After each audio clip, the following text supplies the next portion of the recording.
बिस्मिल्लाहिर्रहमानिर्रहीम। अस्सलाम वालेकुम। कैसे हैं आप सभी लोग। मैं उम्मीद करती हूँ कि आप सभी बिल्कुल खैरियत से होंगे। अल्लाह का शुक्र है मैं भी बिल्कुल खैरियत से हूँ। तो अब बस रमज़ान बिल्कुल जा रहे हैं और बहुत अफ़सोस है कि वाकई इस बार तो मुझे लग रहा है कि सच में बहुत जल्दी रोज़े गुजरे हैं। अल्लाह ताला सबकी इबादत को कबूल करे। अब सभी ईद की तैयारियों में लग गए हैं, मैं भी ईद की तैयारियों में लग गई हूँ। तो मैं ईद के लिए यहाँ पर बना रही हूँ दही बड़े। इसको मैं बना के अभी स्टोर कर लूँगी फ्रीज़र में, और जब मुझे यूज़ करना होगा तो गर्म पानी में इनको डाल दूँगी और बिल्कुल ये सॉफ्ट हो जाएंगे। तो बिल्कुल रुई जैसे मुलायम ये दही बड़े बनकर तैयार होते हैं। तो मैं इसकी रेसिपी आपके साथ शेयर कर रही हूँ। तो यहाँ मैंने उड़द की धुली हुई दाल ली थी, जिसको मैंने 4 से 5 घंटे के लिए भिगो दिया था, और अब इसको मैंने पानी से बिल्कुल अलग कर दिया है। अब मैं इसको पीसूँगी। जब दाल को मैं मिक्सी में डालूँगी तो पानी बिल्कुल नहीं डालूँगी और उसको हल्का सा चलाऊँगी। अब इसमें थोड़ा थोड़ा पानी डालकर, मतलब 2-2 चम्मच पानी डालकर मैं इसको बिल्कुल क्रीम की तरह से इसका पेस्ट तैयार कर लूँगी। जब तक दाल पिस रही है इधर मैं मस्टर्ड ऑयल को गर्म करने रख देती हूँ। तो मस्टर्ड ऑयल अच्छे से गर्म हो जाएगा, फिर मैं उसको ठंडा करूँगी, तब उसमें मैं ये बड़े सेकूँगी। अब ये दाल बिल्कुल अच्छी तरह से क्रीम की तरह से पिस गई है। अब बहुत इम्पोर्टेंट ये प्रोसेस है। अब इसको हमें फेंटना है अच्छी तरह से। आप चाहें हाथ से फेंट सकती हैं, अगर आपके पास ये बीटर है तो वेल एंड गुड, नहीं है तो आप ये प्रोसेस मिक्सी के जार में भी कर सकती हैं। मतलब पिसी हुई दाल को आप मिक्सी के जार में डालें और उसको अच्छा 2 मिनट के लिए चलाएं, तो ये एकदम फूल जाएगी, अपने साइज़ में डबल हो जाएगी, बहुत सॉफ्ट हो जाएगी। तो इसमें मैंने अपने टेस्ट के हिसाब से 1 से 1.5 चम्मच नमक डाल दिया है, और बिल्कुल मतलब चौथाई चम्मच, क्वार्टर टीस्पून मैंने यहाँ पे बेकिंग पाउडर डाल दिया है। वैसे ये इतनी फिटी भी होती है, इतनी अच्छी होती है कि इसमें बिल्कुल भी बेकिंग पाउडर की ज़रूरत नहीं होती है, लेकिन इस बार मैंने डाल दी है। तो मैं हमेशा ये दही बड़े बनाती हूँ और बहुत ही सॉफ्ट बनते हैं। मैं उसमें बेकिंग पाउडर नहीं डालती, बस इस टाइम डाल दिया है। अब मैं इसको चेक कर रही हूँ कि ये अच्छी तरह से फिटी है या नहीं। देखिए पानी के ऊपर डालने पर ये ऊपर फ्लोट कर रही है, बिल्कुल रुई की तरह से हल्की हो गई है। तो बस इसी स्टेज तक हमें इसे फेंटना है। तो दाल अच्छी तरह से फिट गई है। अब हम इसके बड़े बनाते हैं। आपको जो साइज़ जो शेप पसंद हो उस शेप में इसको बनाएं। बस हाथ को गीला कर लें पानी से और फिर ये बड़े डालें तो इजीली बन जाएंगे। आप चाहे स्पून से डालें, हाथ से डालें, ये आपकी मर्ज़ी है।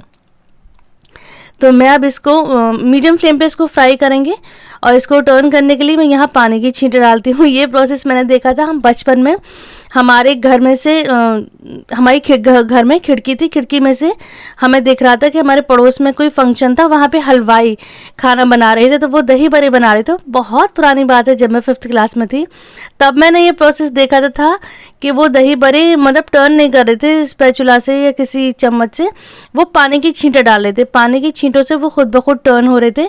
तो ये चीज़ मुझे याद है, जबकि तब मैं कुकिंग नहीं किया करती थी। तो ये बात मैंने अपनी अम्मी को बताई थी। अम्मी ने बताया कि ये शायद इसलिए करते हैं कि उससे ये पलट जाएं, और वाकई अब पता चला कि ये इसलिए करते हैं कि वो पानी की छींटों से जब तेल में वेव्स बनती हैं तो उससे ये जो बड़े हैं पलट जाते हैं। साथ साथ मेरी और भी तैयारी चल रही है। यहाँ मैं मीठी सौंठ बनाऊंगी, तो उसके लिए मैंने इमली को भिगो दिया है। तो इमली को मैंने हल्के गुनगुने पानी में भिगो दिया है आधे घंटे के लिए। अब मैं इसकी साथ साथ सौंठ भी बना के रखूँगी। तो ये बड़े सारे सिक गए हैं। अब मैं इसको डबल फ्राई करूँगी। तो ये प्रोसेस भी मैंने उन्हीं हलवाई से ही देखा था। तो कुछ बातें बचपन की ऐसी होती हैं जो माइंड पर बिल्कुल छप जाती हैं। तो मैं हमेशा से इनको फिर डबल फ्राई कर लेती हूँ, मतलब हल्का पहले एक बार फ्राई करा, फिर दोबारा से इनको हल्का सा फ्राई कर लेती हूँ। अब मैं इनको बिल्कुल ठंडा कर लूँगी रूम टेम्परेचर पर, फिर उसके बाद मैं इसको फ्रीज़ कर लूँगी फ्रीज़र में। तो आप इस तरह से दही बड़े बनाकर कभी भी रख सकती हैं, और जब भी आपको ज़रूरत हो, ज़रूरी नहीं कि ईद हो, रोज़े हों या कोई त्यौहार हो, जब भी आपको ज़रूरत हो आप गर्म पानी में इसको 10 मिनट के लिए भिगो दें और उस पर सौंठ दही डाल दें।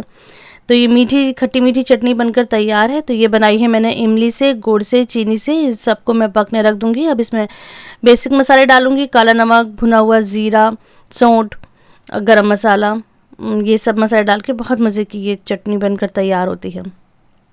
किचन के काम चल रहे हैं, घर के काम चल रहे हैं, और साथ ही अब शुरू हो गई ईद के लिए हमारी सेल्फ पैम्परिंग।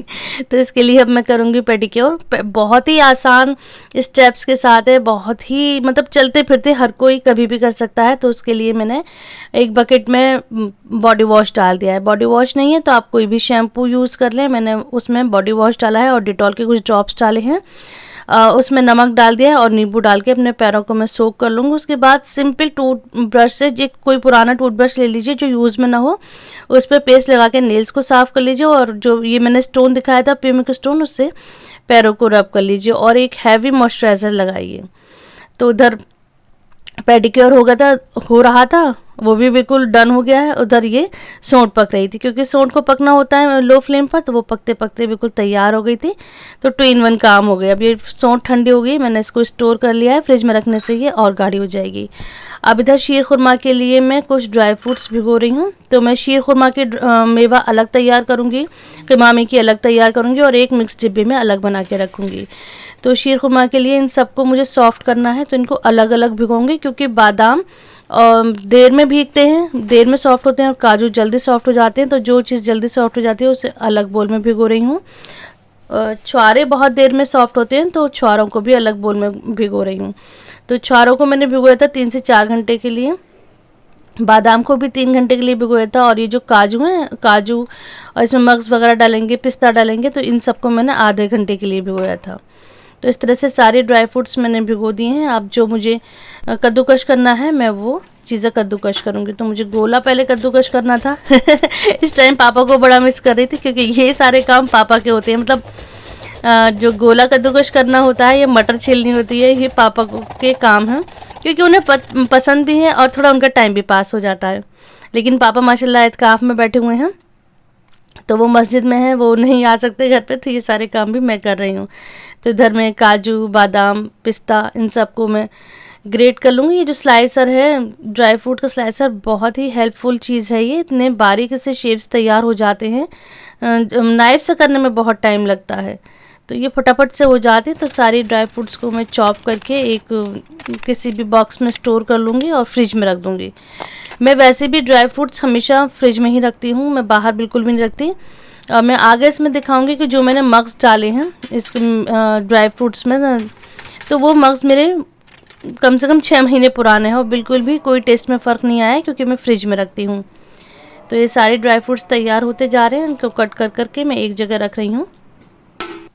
तो अब जो ड्राई फ्रूट्स मेरे भीगे हुए थे, मैं उनके पास चलती हूँ, क्योंकि उसमें मुझे कुछ चीज़ें और ऐड करनी है। किशमिश मेरे बच्चे बिल्कुल भी पसंद नहीं करते, तो बहुत थोड़ी सी डाल दी है मैंने। और ये चिरौंजी है, चिरौंजी भी मेरी फ्रिज में रखी थी, जबकि चिरौंजी और जो मग्स होते हैं, जो बीज होते हैं, बहुत जल्दी ख़राब हो जाते हैं। तो बहुत अच्छी टिप है ये आप लोगों के लिए कि आप सारी ड्राई फ्रूट्स, अपने सारी मेवाएँ फ्रिज में रखा करिए, तो कभी भी ख़राब नहीं होंगे। तो ये एक मैं होममेड फेस पैक बना रही हूँ। तो इसके लिए मैंने चिरौंजी ले ली है 1 मुट्ठी, और उसे दूध में मैंने भिगो दिया है। अब इसका पेस्ट बना लेंगे, और मतलब पहले इसको हम आधे घंटे के लिए भिगो देंगे, और जब ये चिरौंजी सॉफ्ट हो जाएगी, तब इसका पेस्ट बनाकर फेस पे अप्लाई कर लिए, तो बहुत ही मॉइस्चराइज हो जाता है आपको चेहरा। ये क्लिप पता नहीं तो आगे पीछे कैसे हो गई है, किशमिश में पहले ऐड कर चुकी थी, वो क्लिप गलती से इधर आके ऐड हो गई है। उसके बाद ये जो मैं दिखा रही हूँ ना मग्स, ये जो बीज हैं, ये मेरे पास 6 महीने पुराने फ्रिज में रखे हुए थे। इन्हीं सारे कामों के बीच में मैं गई थी मार्केट हस्बैंड के साथ, कुछ ज़रूरी सामान लेकर आना था। मुझे बिल्कुल भी नहीं पसंद है आखिरी दिनों में इस तरह से बिल्कुल भागम भाग, क्योंकि घर पे इतने काम होते हैं मार्केट जाना, लेकिन जाना पड़ा था क्योंकि कुछ ज्वेलर्स के यहाँ का काम था, वहाँ गई थी मैं, तो मुझे जाना पड़ा। वरना और ये सारी चीज़ें तो ये है कि हस्बैंड ले आते, ये बेटा लिया था, तो इसके लिए गई थी। तो ये समोसा पट्टी भी लेती आई हूँ, क्योंकि मुझे ईद के लिए समोसे बनाकर भी स्टोर करने हैं। तो माशाल्लाह बैक टू बैक तैयारियां चल रही हैं ये भी दिखा रही हूँ मेहंदी, क्योंकि मेरी बहन दुबई में रहती है, उनके यहाँ माशाल्लाह ईद हमसे 1 दिन पहले है, तो वो मुझसे पूछ रही थी कि क्या क्या तैयारी हुई, मेहंदी कहाँ तक पहुँची, मेहंदी लगी नहीं लगी। तो मैं उनको दिखाई थी कि मेहंदी अभी बस इतनी लगी है, सिर्फ मैंने अभी पैरों के नेल्स पर मेहंदी लगाई है। तो ये चल रही है मेरी ईद की तैयारी। मैं उम्मीद करती हूँ आप सबकी भी तैयारियाँ बहुत अच्छे से गुजर रही होंगी और आप सबकी ईद बहुत अच्छी गुजरे। मिलते हैं नेक्स्ट वीडियो में। अल्लाह हाफिज़।